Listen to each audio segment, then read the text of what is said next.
साध संगत जी, प्रेम से कहना धन निरंकार जी। स्वागत है आप सभी का आपके ही चैनल पर। आशा करती हूँ आप सभी बहुत अच्छे होंगे। आज मैं आप सभी के लिए एक बहुत खूबसूरत साखी लेकर आई हूँ। साखी का शीर्षक है त्याग की ताकत। तो चलिए आज की साखी सुनते हैं। साध संगत जी, बहुत पुरानी बात है। किसी नगर में राघव नाम का एक नव युवक रहता था। उसके माता पिता की मृत्यु हो चुकी थी। गरीब होने के कारण राघव के पास अपने खेत भी नहीं थे और वो दूसरों के खेत में दिन भर छोटे मोटे काम करता और बदले में खाने के लिए आटा चावल ले आता। घर आकर राघव अपना भोजन तैयार करता और खा पीकर सो जाता। राघव का जीवन ऐसे ही संघर्षों से भरा हुआ था। ऊपर से एक और मुसीबत राघव के पीछे पड़ गई। साध संगत जी, एक दिन राघव ने अपने लिए 4 रोटियां बनाई। हाथ मुंह धोकर वो वापस आया, तब तक 3 रोटी ही बची थी। अगले दिन भी यही हुआ। तीसरे दिन जब राघव ने रोटियां बनाई, उसके बाद उसने उस स्थान पर नजर रखी। राघव ने देखा कि कुछ देर के बाद एक चूहा आता है और एक रोटी उठाकर वहां से जाने लगता है। अब राघव पहले से तैयार था। राघव ने फौरन उस चूहे को पकड़ लिया। चूहे ने राघव से कहा कि भैया, तुम मेरी किस्मत का क्यों खा रहे हो? मुझे मेरी रोटी ले जाने दो। राघव ने चूहे से कहा, अगर मैंने तुम्हें रोटी ले जाने दी तो मेरा पेट कैसे भरेगा?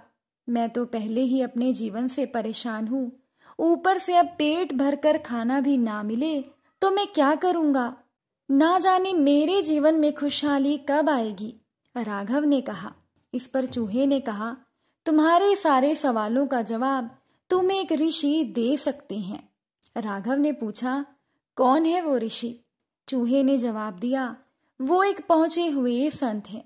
उत्तर दिशा में कई पर्वतों और नदियों को पार करके ही उनके आश्रम तक पहुंचा जा सकता है। तुम उन्हीं के पास जाओ, वही तुम्हारा उद्धार करेंगे। अब राघव चूहे की बात मान गया और अगली सुबह ही खाने पीने की गठरी बांधकर संत के आश्रम की ओर बढ़ चला। काफी दूर चलने के बाद राघव को एक हवेली दिखाई दी। राघव वहां गया और रात भर के लिए शरण मांगी। अब हवेली की मालकिन ने राघव से पूछा, बेटा तुम कहाँ जा रहे हो? राघव ने कहा, मैं ऋषि के आश्रम में जा रहा हूँ। हवेली की मालकिन ने कहा, बहुत अच्छा, उनसे मेरे एक प्रश्न का उत्तर मांग कर लाना कि मेरी बेटी 20 वर्ष की हो गई है। वो देखने में बहुत सुंदर है और मेरी बेटी के अंदर हर प्रकार के गुण हैं, पर बेचारी ने अभी तक एक शब्द भी नहीं बोला है। तुम ऋषि से पूछना कि मेरी बेटी बोलना कब शुरू करेगी। ऐसा कहते कहते हवेली की मालकिन रोने लगी। राघव ने कहा, आप परेशान ना हो, मैं आपका उत्तर जरूर लेकर आऊंगा। अब राघव अगले दिन आगे चल पड़ा। रास्ता बहुत लंबा था। रास्ते में राघव को बड़े बड़े बर्फीले पहाड़ मिले। उसे समझ में नहीं आ रहा था कि वो पहाड़ों को कैसे पार करे। समय बीत रहा था। तभी राघव को एक तांत्रिक दिखाई दिया जो वहां बैठकर तपस्या कर रहा था।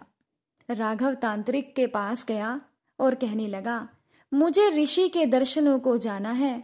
आप बताइए कि मैं कैसे जाऊं? रास्ता तो बहुत ही परेशानी वाला लग रहा है। तांत्रिक ने राघव से कहा, मैं तुम्हारा सफर आसान बना दूंगा, पर तुम्हें ऋषि से मेरे एक प्रश्न का उत्तर लाना होगा।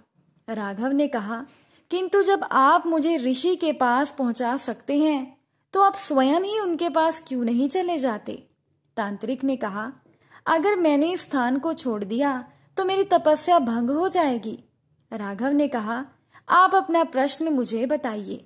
तांत्रिक ने कहा, तुम ऋषि से पूछना मेरी तपस्या कब सफल होगी और मुझे ज्ञान कब मिलेगा।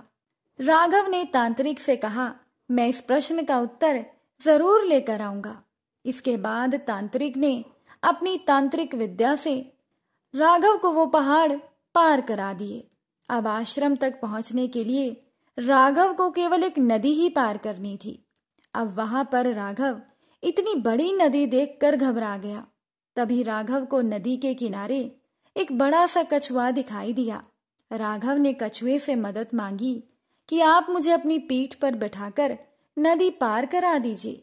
कछुए ने कहा ठीक है। जब दोनों नदी पार कर रहे थे तो कछुए ने पूछा, तुम कहाँ जा रहे हो? राघव ने कहा, मैं तो ऋषि से मिलने जा रहा हूँ। कछुए ने कहा, ये तो बहुत अच्छी बात है।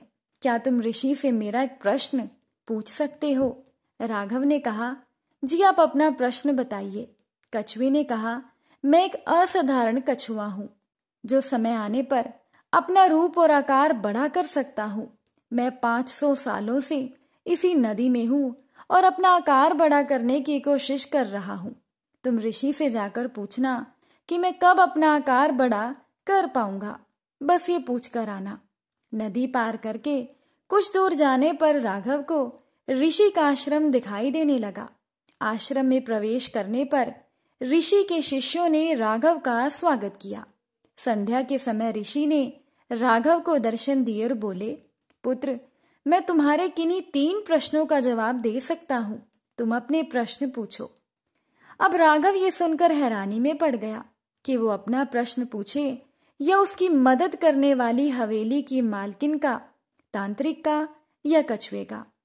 अब राघव ऋषि से प्रश्न पूछना चाहता था, पर फिर उसने सोचा कि उसे मुसीबत में मदद करने वाले लोगों का उपकार नहीं भूलना चाहिए। उसे ये नहीं भूलना चाहिए कि उसने उन लोगों से उनके प्रश्नों के उत्तर लाने का वादा कर दिया है। उसी पल राघव ने फैसला किया कि वो खूब मेहनत करेगा और अपनी जिंदगी बदल देगा। लेकिन इस समय उन 3 लोगों की जिंदगी में बदलाव लाना बहुत जरूरी है।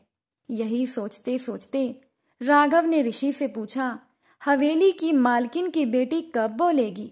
ऋषि ने कहा, जैसे ही उसका विवाह होगा वो बोलना शुरू कर देगी। राघव का दूसरा प्रश्न था, तांत्रिक को मोक्ष कब प्राप्त होगा? ऋषि ने कहा, जब वो अपनी तांत्रिक विद्या का मोह छोड़कर और वो विद्या किसी और को दे देगा, तब उसे ज्ञान की प्राप्ति हो जाएगी। फिर राघव ने तीसरा प्रश्न पूछा कि वो कछुआ अपना आकार बड़ा कब कर पाएगा? ऋषि ने कहा, जिस दिन उसने अपना कवच उतार दिया वो बड़ा हो जाएगा।